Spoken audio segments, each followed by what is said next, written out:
kita nggak perlu heran kalau sebelum ini Pak Ahok sudah didekati oleh para ajudan dari Pak Jokowi. Mereka membujuk Pak Ahok agar mengarahkan suaranya untuk mendukung paslon Prabowo Gibran. Selain dibujuk, sudah pasti Pak Ahok pun diiming-imingi oleh jabatan tinggi. Kabarnya nih, kalau Prabowo Gibran menang satu putaran, Pak Ahok akan langsung diangkat menjadi Direktur Utama PT Pertamina. Setelah menduduki jabatan Direktur Utama PT Pertamina, Pak Ahok bakal diangkat menjadi Menteri BUMN, menggantikan Pak Erick Thohir. Iya, menggantikan Pak Erick Thohir. Tawaran dan bujukan dari Pak Jokowi pun ditolaknya mentah-mentah.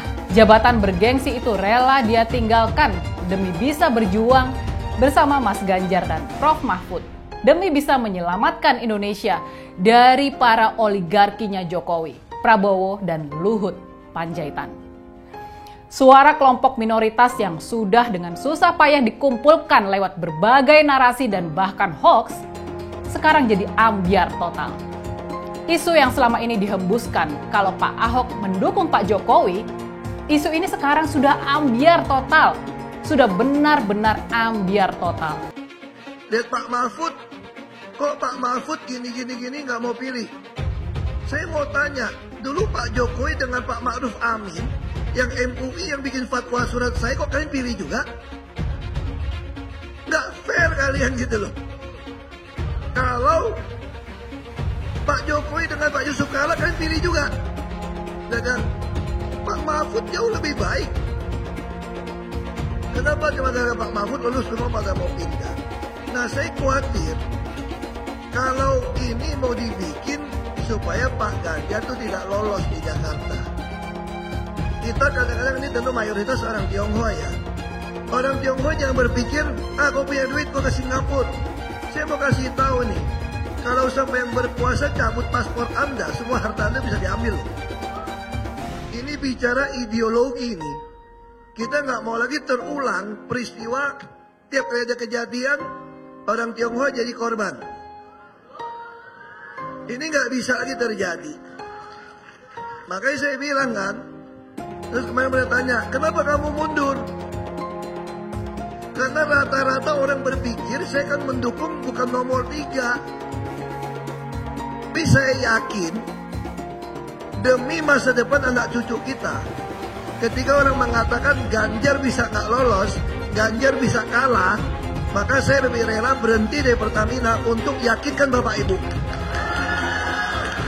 ya kan, bahwa Ganjar satu-satu harapan kita untuk ke depan, bahwa PDI Perjuangan satu-satu partai yang konsisten membela yang namanya dicap minoritas. Gak ada partai yang konsisten lakukan itu. Coba bayangin, saya disuruh mundur cuma Ibu Mega yang bilang, kenapa Ahok gak mau maju? Dia bisa kerja, kenapa gak mau maju? Cuma karena namanya Ahok. Membiarkan emak-emak dan ibu-ibu untuk melahirkan anak-anak yang tidak berakhlak itu adalah satu dosa besar kepada bangsa ini. Dikasih obat apa sih Pak Mahfud, kok makin kesini makin kesono? Pak, itu bukan pertanyaan receh. Justru Anda yang terlihat recehan sekarang. Satu Indonesia ini juga paham kalau Anda itu hanya ngerti dan jagonya di bidang hukum, yang lain kagak ngerti apa-apa. Jadi bilang aja emang Anda nggak ngerti. Lalu, saya juga bingung nih, kenapa selama debat kemarin, Anda seakan-akan ingin menjatuhkan pemerintahan yang sekarang ya, di mana Anda itu ada di dalam pusaran sana. Ngapain juga Anda tanya-tanya, kenapa Pak Jokowi kok impornya jadi tambah besar? Kan dulu ada di pemerintahan itu, kenapa kemarin nggak ngomong? Kok kenapa sekarang baru bunyi? Kenapa juga baru ngomong, hukum di Indonesia tumpul ke atas dan tajam ke bawah? Kan lu polhukamnya, gimana sih? Lu yang receh. Pak Mahfud kan gak ada yang menyelesaikan masalah. Anggotanya mengeluh-mengeluh semua kok. Bagaimana? Jadi jangan terlalu banyak bikin tim itu ya kan. Tetapi kan eksekusinya seperti apa? Satu aja nggak bisa diselesaikan, apalagi banyak. Kalau ada yang tiba-tiba bicara soal etika, adab, moral, apapun itu, sodorkan cermin sama mereka. Menurut saya Gibran tidak ingin sedang merendahkan siapapun. Inilah Mas Gibran kemarin itu entah disengaja atau tidak, tapi dia hadir memberikan kaca buat kedua pasangan lainnya. Bahwa apa yang kalian lakukan kemarin, bahwa apa yang kalian bangga-banggakan kemarin, ketika itu menimpa kalian, nggak enak perasaan kalian kan? Ketika kalian dijelaskan bahwa ini tidak etis, ini tidak beradab, kalian punya 1000 pembelaan. Maka ketika kalian bilang Mas Gibran tidak beretika dan tidak beradab, kita juga bisa punya 1000 pembelaan. Saya juga nyari etika Bapak debat yang kemarin itu yang nyerang Pak Prabowo, tanahnya, nilai kinerjanya di Kemenhan, terus nyerang secara personal pribadi. Apa itu etika juga Pak? Kayak gitu. Giliran Gibran aja baru bumbu-bumbu dikit itu masih menyangkut temanya, udah dibilang nggak beretika.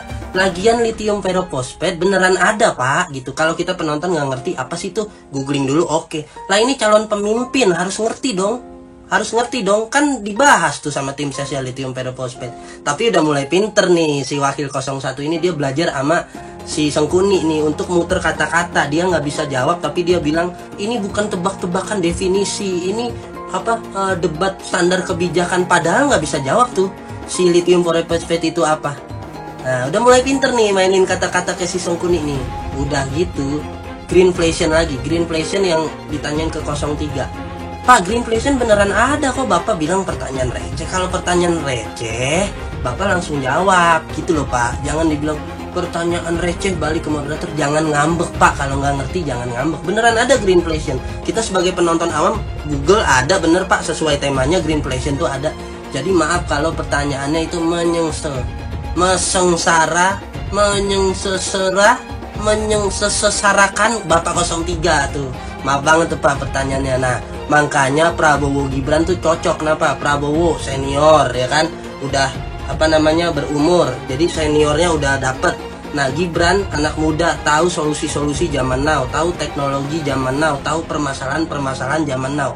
Cocok dipadukan nih. Jadi ternyata yang dianggap tidak beretika itu adalah ketika Mas Gibran itu begini-begini karena dia sebenarnya ingin mengekspresikan jawabannya itu belum ketemu Prof. Mas Gibran itu berkali-kali, lebih dari sekali ketika habis menjawab Caimin gitu misalnya ya, dia berkali-kali begini dan juga mengucapkan mohon maaf ya kalau sampai ada kata-kata yang misalkan nggak berkenan. Pertanyaannya yang masuk akal, jangan seperti orang bodoh. Gibran bodoh dan menganggap saya juga bodoh, dikiranya bisa dikerjain kayak gitu kan. Jadi Mas Gibran itu dilatih agar gini-gini biar mempermalukan saya gitu. Dari apa-apa. Padahal yang dilihatkan Mas Gibran tuh nada isinya, sehingga saya katakan ini pertanyaan receh. Itu kan secara akademis untuk anak SD kelas 3. Maka saya katakan tidak layak dijawab untuk sebuah forum terhormat. Betul. Maunya mempermalukan kan, sepermalukan balik pelatih. Betul. Saya sudah berdiskusi dengan ratusan orang pandai, selalu memuaskan. Tapi yang paling sulit itu berdiskusi dengan orang bodoh. Bagaimana cara mengatasi greenflation? Apa sih inflasi hijau? Itu kan ekonomi hijau. Saya lagi nyari jawabannya Prof. Mahfud. Saya nyari-nyari di mana ini jawabannya. Kok nggak ketemu jawabannya? Saya tanya masalah inflasi hijau kok malah menjelaskan ekonomi hijau. Ini tadi tidak saya jelaskan karena kan beliau kan seorang profesor. Sesuai dengan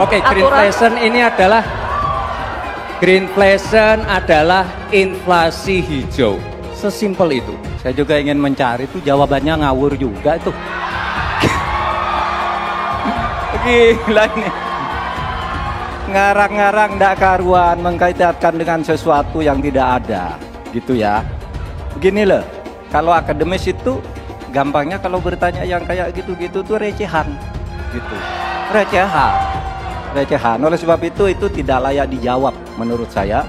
Dan oleh sebab itu saya kembalikan saja ke moderator. Ini tidak layak dijawab pertanyaan kayak gini. Tidak ada di jawabannya. Sepertinya Prof. Mahfud agak ngambek ya. Soalnya saya sudah 2 kali memberikan pertanyaan yang sulit. Carbon capture, greenflation, selalu dikomenin pertanyaan receh. Ya kalau receh ya dijawab Pak, itu loh, segampang itu. Mas Gibran, saya menghormati Anda sebagai calon wakil presiden sehingga saya tidak akan bicara secara menjebak dan receh-receh. Saya bangga kenapa? Karena Gus Muhaimin menjaga marwah debat.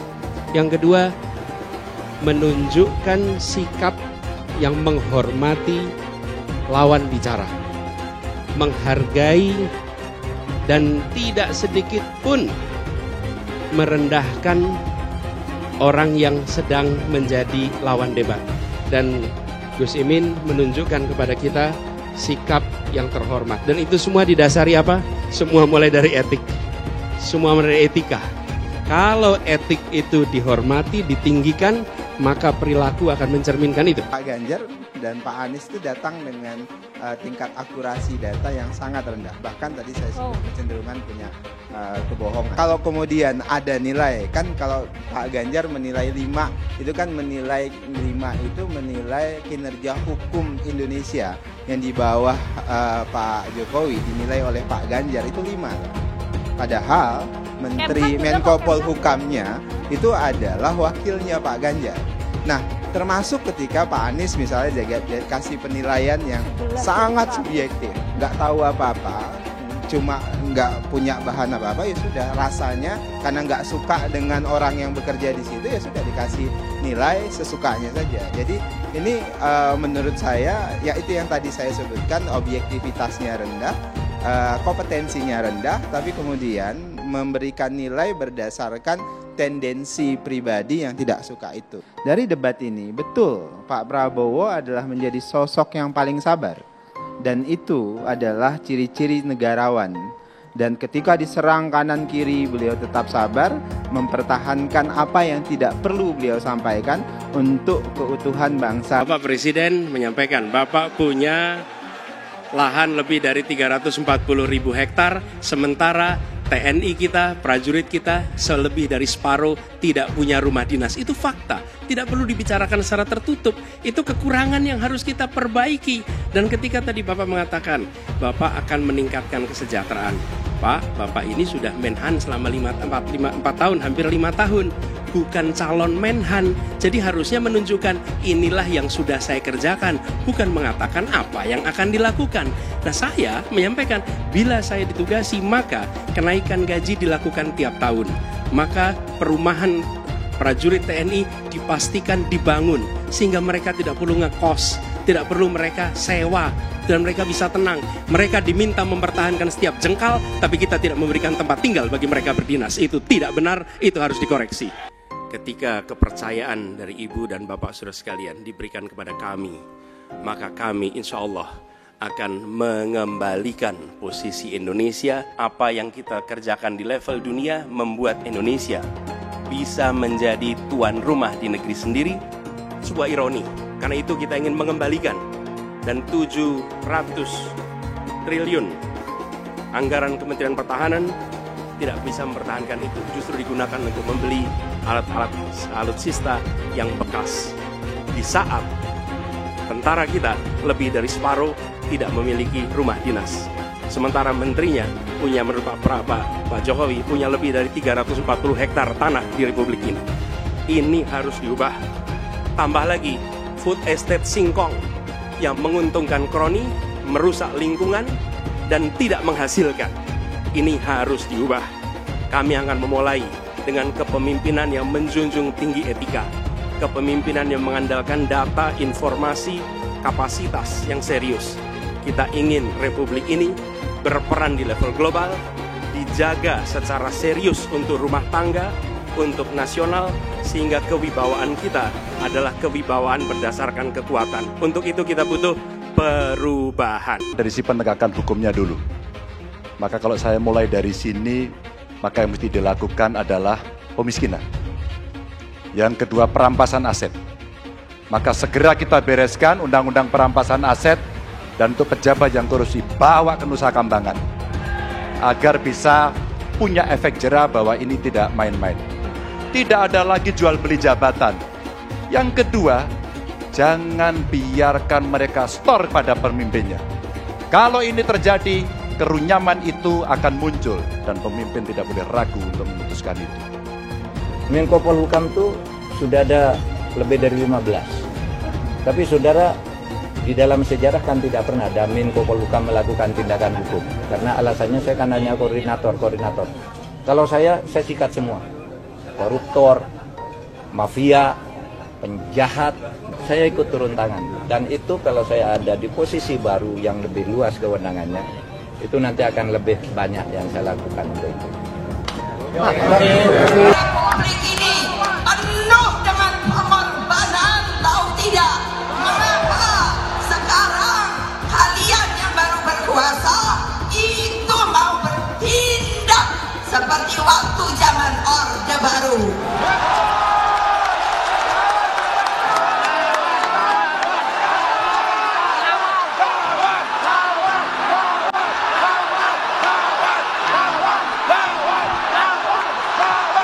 Berani tidak? Berani tidak? Berani tidak? Merdeka! Merdeka! Merdeka! Menang kita! Ganjar Mahfud! Satu putaran! Takut apa tidak? Takut apa tidak? Takut apa tidak? Yes, begitu dong. Mestinya ibu nggak boleh ngomong gitu, tapi udah jengkel tahu nggak? Nah, yang pasti kalau buat saya dibandingkan misalnya Pak Gibran jadi maju gitu, Mas Gibran gitu ya. Ya saya pilih Ganjar sama Mahfud lah, karena lebih teruji kan. Anda jadi wali kota baru 2 tahun 3 tahun kan belum teruji juga. Ini urus negara loh, mau jadi presiden loh. Kalau Anda belum lengkap, belum pernah di legislatif, belum nasional ya maksudnya DPR. Kan DPR kan boleh ngerti nih pemerintahan seperti apa. Anda belum pernah di eksekutif yang tingkat provinsi, Anda nggak ngerti jadi presiden nanti. Ini bukan soal belajar-belajar coba-coba loh. Ini negara dipertaruhkan untuk 2045.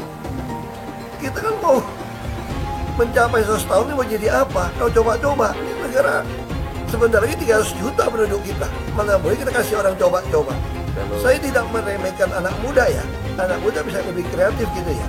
Tapi bicara tata negara, harus mengerti konstitusi. Anda bukan hanya untuk berani untuk maju. Kalau cuma berani maju, banyak bisa kita pilih orang berani maju. Tapi yang lengkap dengan track record ini kan butuh waktu pembuktian. Ya pasti Pak Ganjar, Pak Mahfud yang lebih pengalaman. Saya tidak mau anak cucu saya harus nunggu sekian tahun lagi. Pengalaman Jakarta gitu kan, nunggu lagi mundur. Males sudah.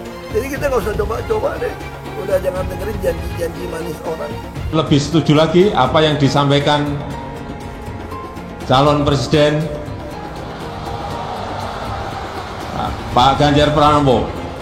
Tadi saya bisik-bisik ke beliau, Pak, nanti habis dilantik, besoknya langsung masuk ke kedaulatan pangan. Nggak usah lama-lama. Perencanaannya disiapkan sekarang, begitu dilantik besok langsung masuk ke kerja kedaulatan pangan.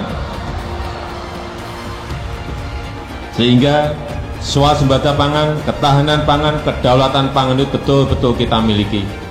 Dan saya yakin Pak Ganjar mampu menyelesaikan ini. Saya mensyukuri kenapa kalah, kenapa ditahan. Saya bersyukur atas itu semua. Saya coba bayangkan ya, kalau seandainya waktu itu kita menang gitu ya, hari ini belum tentu kita bisa nikmati seperti ini. Kita bersyukur 5 tahun Tuhan izinkan kasih ke orang yang pintar ngomong untuk kerja. Coba kalau kita bayangkan gitu ya, kalau kemarin saya masih jadi gubernur, ini saya udah turun ini.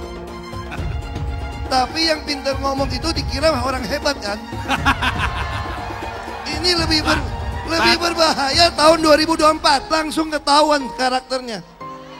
Langsung ketahuan itu. Di saya juga ada kutipan Pak di kamar saya Pak.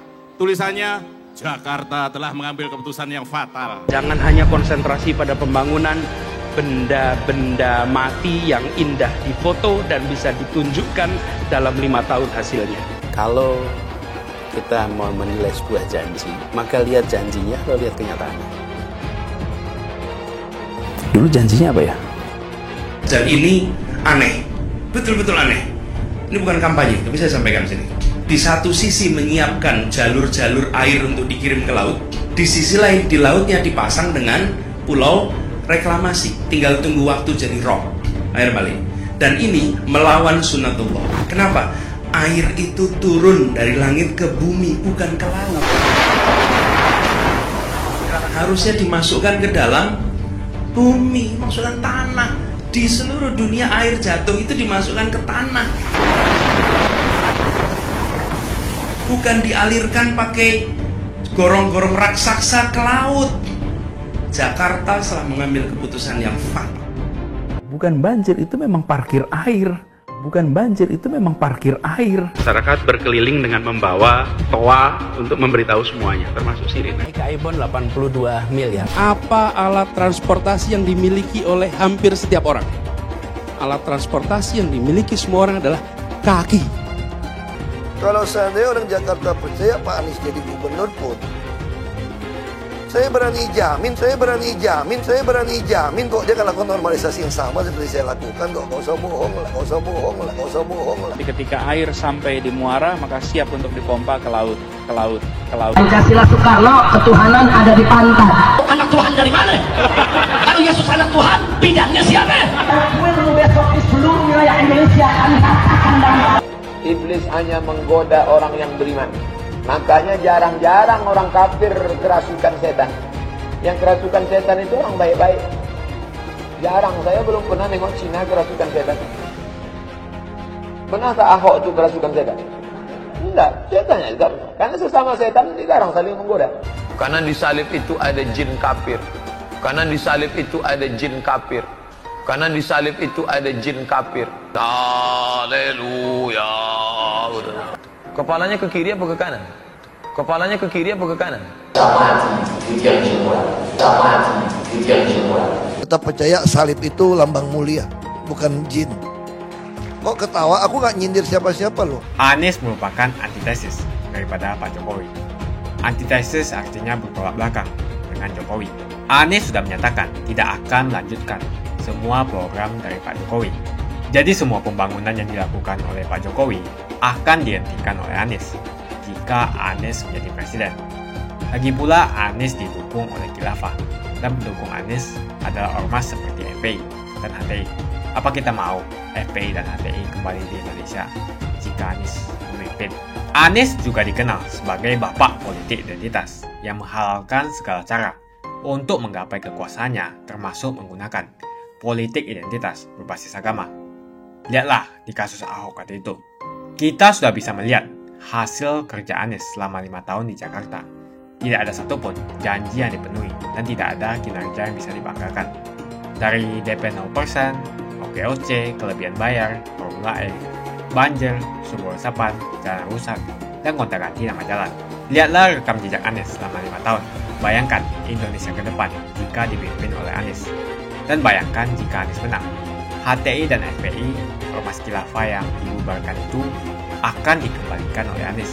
Apakah kita mau Pancasila diganti jadi khilafah? Perkataan Ahok sudah terbukti dan Jakarta sudah menjadi korban. Jangan biarkan Indonesia menjadi korban kibulan Anies Baswedan. Umat minoritas, terutama kaum Tionghoa, tidak akan memilih Anies Baswedan. Pak Ahok memegang salah satu peran kunci di Pilpres 2024 ini. Dan sudah pasti Pak Jokowi menyadari hal ini. Pak Jokowi sangat menyadari kenyataan ini. Pak Ahok tentu saja bukan sembarangan orang. Dia ini adalah tokoh penting yang punya banyak pengikut. Mungkin ini perkiraan saja ya. Dari 15% warga minoritas non-muslim di negara kita, 2-5% adalah pendukung Pak Ahok. Makanya, kemana arah dukungan Pak Ahok termasuk sangat menentukan di Pilpres 2024 ini. Ini bisa berpengaruh terhadap 2-5% pemilih. Selain dibujuk, sudah pasti Pak Ahok pun diiming-imingi oleh jabatan tinggi. Kabarnya nih, kalau Prabowo Gibran menang satu putaran, Pak Ahok akan langsung diangkat menjadi Direktur Utama PT Pertamina. Saat ini jabatan Pak Ahok adalah Komisaris Utama PT Pertamina.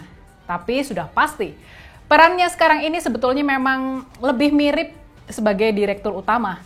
Makanya, rencananya nih, peran Pak Ahok ini bakal dikukuhkan dengan menjadikannya Direktur Pertamina betulan. Konon nih, janji manis yang dihembuskan dari istana seperti ini setelah menduduki jabatan Direktur Utama PT Pertamina, Pak Ahok bakal diangkat menjadi Menteri BUMN, menggantikan Pak Erick Thohir. Iya, menggantikan Pak Erick Thohir. Begitulah konon rencananya. Kalau semua ini sampai menjadi kenyataan, sudah pasti itu adalah sebuah kehormatan yang sangat tinggi yang diberikan Pak Jokowi kepada Pak Ahok. Itu impian untuk 2-5% suara yang bisa dibawa oleh Pak Ahok ke kubu Prabowo Gibran. Sudah pasti Pak Jokowi menyadari juga akan hal ini. Makanya kita nggak perlu heran kalau sebelum ini Pak Ahok sudah didekati oleh para ajudan dari Pak Jokowi. Mereka membujuk Pak Ahok agar mengarahkan suaranya untuk mendukung paslon Prabowo Gibran. Bukan cuma satu utusan, tapi konon nih sudah banyak utusan yang dikirim buat membujuk Pak Ahok. Terutama yang baru-baru ini datang adalah Marwarar Sirait, mantan politisi PDI Perjuangan yang kini sudah membelot ke kubu Jokowi Prabowo. Sudah pasti gaji dan bonus Pak Ahok sebagai Direktur Utama Pertamina kelak akan melambung tinggi. Bakal berlipat-lipat dari yang didapatnya sekarang sebagai seorang komisaris utama.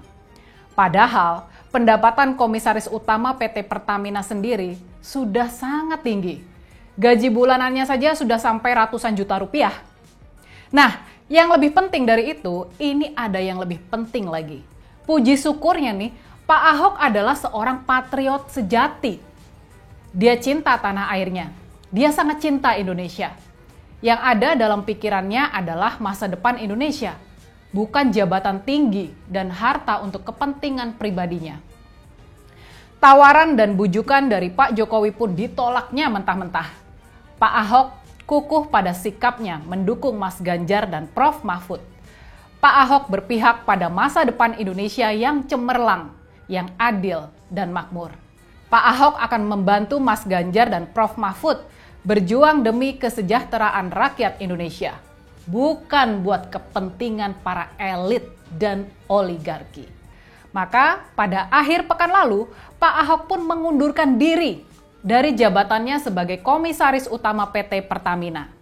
Jabatan bergengsi itu rela dia tinggalkan demi bisa berjuang bersama Mas Ganjar dan Prof. Mahfud, demi bisa menyelamatkan Indonesia dari para oligarkinya Jokowi, Prabowo, dan Luhut Panjaitan. Baru beberapa hari mundur dari jabatannya sebagai Komisaris Utama di PT Pertamina, Pak Ahok tampak langsung tancap gas. Kebijakan bansos Pak Jokowi langsung jadi sasarannya. Program Pak Jokowi yang membodohi rakyat tersebut langsung diluruskan. Negara masih gagal dalam mensejahterakan masyarakatnya. Makanya jangan berbangga dan jumawa dengan strategi pemberian bansos ini. Ini bukan yang membanggakan, tapi malah sebaliknya. Ini adalah indikasi kegagalan pemerintah dalam mengangkat kondisi ekonomi rakyat miskin kita. Pak Ahok punya jawaban yang tajam terhadap politisasi bansos yang dilakukan oleh Presiden Jokowi dan jajarannya. Kata Pak Ahok, janji kemerdekaan Indonesia adalah keadilan sosial, bukan bantuan sosial. Nah, selama kita masih memberikan bantuan sosial, selama strategi bansos malah dilestarikan oleh pengusaha, itu berarti negara masih gagal untuk mewujudkan keadilan sosial. Mas Ganjar memberi rakyat miskin pancingnya agar mereka bisa mandiri. Mas Ganjar nggak sekedar memberi ikan. Berkat strategi jitu Mas Ganjar, 1 juta penduduk Jawa Tengah berhasil keluar dari kemiskinan. Inilah strategi yang benar-benar memahami kondisi rakyat dan kebutuhan rakyat. Apalagi kalau jumlah bansosnya ternyata malah bertambah. Ini adalah indikasi kalau kelompok miskin bertambah dan bukannya berkurang. Strategi pengentasan kemiskinan yang benar adalah apa yang dilakukan oleh Mas Ganjar di Jawa Tengah. Rakyat diberdayakan supaya mandiri. Anak-anak dari keluarga miskin diberi pendidikan terbaik agar mereka bisa mendapatkan pekerjaan dengan penghasilan yang tinggi. Suara kelompok minoritas yang sudah dengan susah payah dikumpulkan lewat berbagai narasi dan bahkan hoax, sekarang jadi ambyar total. Isu yang selama ini dihembuskan kalau Pak Ahok mendukung Pak Jokowi, isu ini sekarang sudah ambyar total, sudah benar-benar ambyar total. Pada kenyataannya, Pak Ahok mendukung Ganjar Mahfud. Pak Ahok seperti sebelum-sebelumnya memang nggak pernah ragu buat mengedukasi rakyat. Pak Ahok bisa dengan tajam menunjukkan perbedaan program yang benar-benar untuk kepentingan rakyat dan mana yang cuma gimmick saja. Program yang palsu, yang cuma seolah-olah peduli rakyat miskin. Sudah pasti terjunnya Pak Ahok ini all out untuk mendukung dan membantu perjuangan Ganjar Mahfud. Ini sudah pasti bikin Pak Jokowi semakin pusing 7 keliling. Nah, buat kalian nih yang masih ragu, ikutilah pilihan Pak Ahok ini. Karena Pak Ahok orang yang jujur dan bisa diandalkan pemikirannya. Ayo, kita dukung dan menangkan Ganjar Mahfud. Makanya, buat kita-kita para pendukung Pak Ahok, ini harus jadi pertimbangan kita sekarang ini. Pak Ahok secara penuh mendukung Ganjar Mahfud untuk menyelamatkan masa depan Indonesia. Pak Ahok secara penuh mendukung Ganjar Mahfud karena merekalah para pemimpin yang terbaik yang layak jadi presiden dan wakil presiden kita. Dulu Anies bisa menang karena menggunakan agama dan etnis. Isu agama, ras, dan antar golongan dinikmati oleh relawan Anies. Saat itu Anies didukung oleh FPI, HTI, dan pengasong khilafah lainnya. Pada akhirnya Ahok harus kalah, namun kekalahan dia adalah kekalahan yang membuka mata rakyat Indonesia bahwa masih ada orang-orang yang menang dengan cara menggunakan politisasi agama atau politik identitas berbasis agama.